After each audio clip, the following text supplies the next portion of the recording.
জামাত ইসলামী সাংগঠনিকভাবে মোটর শোভাযাত্রা বা মোটরসাইকেল শোডাউন নিষিদ্ধ করেছে। আপনারা জানেন, সাংগঠনিক নির্দেশনা অনুযায়ী দেশব্যাপী জামাতের প্রার্থীরা মোটরসাইকেল শোডাউন শুরু করেছিল এবং এটা যথেষ্ট সাড়া জাগিয়েছিল। রাজশাহীর এক প্রার্থীকে দেখলাম, খবরে যেভাবে এসেছে, ইন রিয়ালিটি হয়তো অতটা না। 10,000 মোটরসাইকেল নিয়ে শোভাযাত্রা, কেউ 2,000, 3,000, 7,000, 5,000, 1,000, 800, 900 বিভিন্ন হিসাবে তাক লাগিয়ে দিয়েছে পুরো বাংলাদেশকে। সবাই একই কালারের টি শার্ট, ক্যাপ, চমৎকার দৃশ্য। কিন্তু কয়েকটা অ্যাক্সিডেন্টের ঘটনা ঘটেছে। মোটের উপর 3 জন লোকের মৃত্যুর খবর পাওয়া গেছে। এক মোটরসাইকেলের ধাক্কায় এক বৃদ্ধ নিহত হওয়া এবং জামাতের লোকজনই নিজেরাই এক জায়গায় অ্যাক্সিডেন্ট করেছে। মোটের উপর 3 জনের নিহতের খবর পাওয়া গেছে। অতএব স্বাভাবিকভাবেই এটা গ্রহণযোগ্য নয়, যার ফলে জামাত সাংগঠনিকভাবে সিদ্ধান্ত নিয়েছে যে না, আর মোটর শোভাযাত্রা করা যাবে না।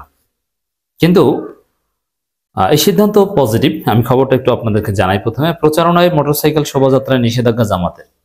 মোটরসাইকেল শোভাযাত্রা এটা ভোটের প্রচারণার একটা অংশ। শুধু ভোটের প্রচারণা না, রাজনৈতিক প্রভাব দেখানোর একটা কৌশল, নেতাকর্মীদের মধ্যে প্রাণ সঞ্চার করা, গতিশীল করার একটা কৌশল, তাদেরকে মোবিলাইজ করার একটা মাধ্যম এবং জনগণের মধ্যে সাড়া জাগানো।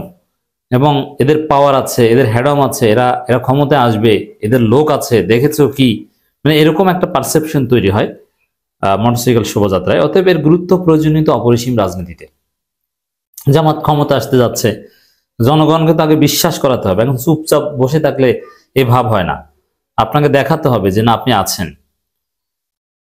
তো জামাত স্বাভাবিকভাবে মোটরসাইকেল শোডাউন দিয়ে এরকম একটা পারসেপশন তৈরি করতে পেরেছে এবং মানুষ এক একটা এলাকায় জামাত মোটরসাইকেল শোডাউন দিয়েছে এবং প্রত্যন্ত অঞ্চল পর্যন্ত ঢুকে গেছে। শুধু মহাসড়কে না, একদম প্রত্যন্ত অঞ্চলে ওই এলাকার মানুষ, বাজারের মানুষ যারা দেখেছে, তারা দিনের পর দিন আলোচনা করেছে। কয়েকদিন, 3-4 দিন শুধু তাদের এজেন্ডা ছিল এইটা, দেখছো অমুক মোটরসাইকেল শোডাউন একটা দিয়েছে, কি বিশাল, অন্য কেউ দেখছো, অন্য কেউ আছে জামাতের মতো এত লোক, অন্য কারো তো নাই।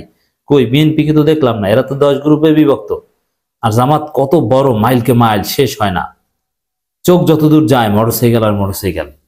এরকম একটা পারসেপশন তৈরি হয়েছে এবং জামাতের অনেক ক্রিয়েটিভ সুন্দর সুন্দর মেথোডোলজি আছে। যেমন তারা মোটরসাইকেল শোডাউন, শুধু মোটরসাইকেল শোডাউন না, তারা মানুষকে যাওয়ার পথে সালাম দেয়, প্রয়োজনে নারী পুরুষ এমনকি শিশুদেরকে স্নেহ করে, প্রয়োজনে দাঁড়িয়ে যায়, হ্যান্ডশেক করে এবং হাসি মুখে সালাম দেয়, প্রত্যেক মানুষকে রেসপেক্ট করে, দলমত ধর্মবর্ণ নির্বিশেষে। এবং কোথাও কোথাও বিএনপির প্রার্থীর সাথে দেখা হলে তার সাথে কোলাকুলি করে।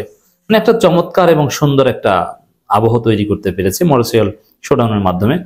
এবং শিশুদেরকে পথিমধ্যে চকলেট বিতরণ করে, এটা করেছে বিভিন্ন জায়গায় মোটরসাইকেল শোডাউনে বা বেশিরভাগ জায়গায়। এটা হচ্ছে যে আমাদের একটা ক্রিয়েটিভ সিস্টেম। শিশুদের আকৃষ্ট করে, যে শিশুরা থাকে গ্রামগঞ্জে, রাস্তার পাশে বা বাজারে, তাদের গাড়ির মধ্যে প্যাকেট প্যাকেট চকলেট থাকে, ওই চকলেট দিয়ে দেয়, নাও চকলেট খাও, চকলেট খাও। তারা ইমপ্রেসড হয়। তাকে তো এরকম কেউ দেয় না, কেউ জীবনে তাকে কেউ ওইভাবে চলতি পথে গাড়ি থেকে চকলেট ছুঁড়ে ফেলে দেয়নি, কিন্তু জামাতের লোকজন দিয়েছে। তো এটাও ওই শিশুর মনের দাগ কাটে। ওই শিশু যখন বড় হবে এবং সে যখন জানতে পারছে এটা দাঁড়িপাল্লার লোকজন দিয়েছে, তখন এই শিশুর মনের মধ্যে একটা ইমপ্রেশন চলে এসেছে। তো মোটরসাইকেল শোডাউনের গুরুত্ব প্রয়োজনীয়তা অপরিসীম। বিশেষ করে রাজনৈতিক পাওয়ার দেখাতে, প্রভাব দেখাতে, হ্যাডম দেখাতে এর প্রয়োজন। এবং নিজ দলের নেতাকর্মীদের মধ্যে একটা ভাব আসে, শোডাউন এই কথাটা শুনলেই একটা এলিটারিট, একটা পাওয়ার পলিটিক্সের একটা ফিল চলে আসে। এটা খুব জরুরি এবং তার শক্তি বেড়ে যায়।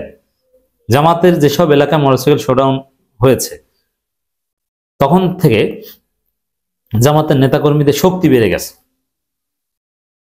তার শরীরে একটা ভাব চলে আসে, রাস্তাঘাটে বসতে অন্যরকমের একটা ফিল চলে আসে। এটা অনেক জরুরি। বিশেষ করে প্রার্থী নিজের মধ্যে একটা ভাব চলে আসে। প্রার্থীর অনেক বয়স হয়েছে, অসুস্থ মানুষ, তেমন একটা চলাফেরা করতে পারেন না, বা অথবা দীর্ঘক্ষণ এক জায়গায় দাঁড়িয়ে থাকতে পারেন না, কিন্তু তার পেছনে যখন হাজার হাজার মোটরসাইকেল এবং সামনে অনেক ক্যামেরা, হাত জাগান, সব অসুস্থতা নাই হয়ে যায়। তার মধ্যেও একটা গতিশীলতা চলে আসে। যেই নেতা গত 17 বছর পলাতক জীবন যাপন করেছেন, প্রকাশ্যে জুমার নামাজও পড়তে পারেননি, প্রকাশ্যে কোথাও বসতে পারেননি, সেই নেতার পেছনে হাজার হাজার মোটরসাইকেল, সামনে শত শত ক্যামেরা, তার শরীরের মধ্যে যে একটা গতিশীলতা আসে, এটা আগামী নির্বাচনের জন্য তার জন্য অত্যন্ত জরুরি এবং প্রয়োজনীয়। এভাবে মোটরসাইকেল শোডাউনের প্রয়োজনীয়তা বয়ান করলে অনেক কিছুই বলা যাবে এবং আরো কিছু ফিলিংস আছে। দেখেন, এটা প্রয়োজন রয়েছে।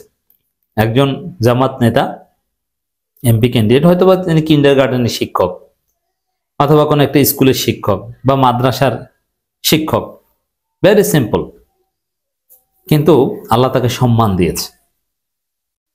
তার পেছনে বড় বড় ফাজিল মাদ্রাসা, কামিল মাদ্রাসা, ডিগ্রি কলেজের প্রিন্সিপালরা ঘোরে, সে সামনে। তার চাইতে অনেক উঁচু ক্লাসের লোকজন তার পেছনে ঘুরে, কারণ তিনি নমিনেশন পেয়েছেন। এতেও কিন্তু তার মধ্যে একটা হচ্ছে যে আমার পেছনে কারা, আমার চাইতে অনেক হায়ারার্কিতে অনেক উপর লেভেলে আছে, তারা আমার পেছনে আর আমি সামনে। এগুলো একজন প্রার্থীর আত্মবিশ্বাস তৈরি দিয়েছে, না আমি তো একা না, আমার হয়তো পেশাগত এরকম পরিচয় নাই, অথবা আমি যে আহামরি বিরাট শিক্ষিত তাও না, বুদ্ধিজীবী তাও না, কিন্তু ওরকম বুদ্ধিজীবীরা তো আমার পিছনে ঘোরে। দেব আমার তো কোনো ঘাটতি থাকবে না, আমি ত্রুটি বিচ্যুতি করলে, কোথাও কোনো হেল্প দরকার হলে আমি সাথে সাথে পেয়ে যাবো, আমার সাথে কে নাই। এইসব শোডাউনকে কেন্দ্র করে এগুলো যাচাই করার সুযোগ হয়েছে বা এই আত্মবিশ্বাস তার মধ্যে ঢুকেছে। কিন্তু অনিবার্য কারণে শোডাউন স্থগিত করতে হয়েছে, নিষেধাজ্ঞা দিতে হয়েছে জামাতকে। এখন এখানে স্বাভাবিকভাবে জামাতের অনেক প্রার্থী এই মানে তফসিল ঘোষণা আগ পর্যন্ত এই শোডাউনের শিডিউল ছিল 29 তারিখ, 1 তারিখ, 2 তারিখ, 3 তারিখ, মানে নিয়মিত শোডাউন ছিল, কারণ প্রার্থী তো সারা বাংলাদেশে 300। এই জায়গায় তারা সবাই শোডাউন স্থগিত করেছে, কিন্তু আমি মনে করি, এটা আমার অবজারভেশন, না, শোডাউন স্থগিত করা উচিত না। গুরুত্ব প্রয়োজনীয়তা তো এতক্ষণ বললাম। শোডাউন স্থগিত না করে রিক্সা, ভ্যান, বাইসাইকেল, মানে ওইগুলো নিয়ে শোডাউন দেন, ব্যাপক সারা জাগাতে পারবেন। জনগণের মধ্যে আলাদা একটা আবহ তৈরি হবে, মিডিয়াও বিষয়টা ভালোভাবে দেখবে, আপনি হিট হয়ে যাবেন। আমার আলোচনা যারা শুনছেন, কোনো প্রার্থী শুরু করেন, দেখবেন যে আপনি হিট হয়ে যাবেন। পরিবেশ বান্ধব প্রচারণা এই হিসেবেও একটা আলাদা গুরুত্ব পাবেন এবং এগুলোতে কোনো অ্যাক্সিডেন্ট হয় না। আপনি রিক্সাওয়ালাদের মধ্যেও একটা আলাদা সারা জাগানো যাবে। এলাকার যত রিক্সাওয়ালা আছে, আপনি একটু বেশি টাকা নিয়ে ভাড়া নেন, যে বেশি সময় দরকার নাই, আপনি 1 ঘন্টা 2 ঘন্টা শোডাউন দেন। রিক্সা, শুধু রিক্সা, 500 রিক্সা, একটা রিক্সা জাস্ট দুইজন বসবে। অথবা যদি ইঞ্জিনের রিক্সা হয়, মোটরের রিক্সা হয়, তাহলে উপরেও একজন বসতে পারে। আপনি ভ্যান নেন, একজন ভ্যানে দাঁড়িয়ে পল্লা নিয়ে স্লোগান দিবে।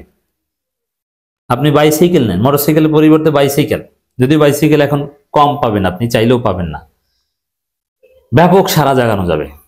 যে 500 রিক্সা, 1000 রিক্সা, 500 রিক্সা, 500 ভ্যান ম্যানেজ করেন, আর 100 মোটরসাইকেল সামনে থাকবে, টি শার্ট পরা থাকবে, আপনি একদম প্রান্তিক পর্যায়ে চলে যেতে পারবেন। আমি সে আহ্বান জানাচ্ছি।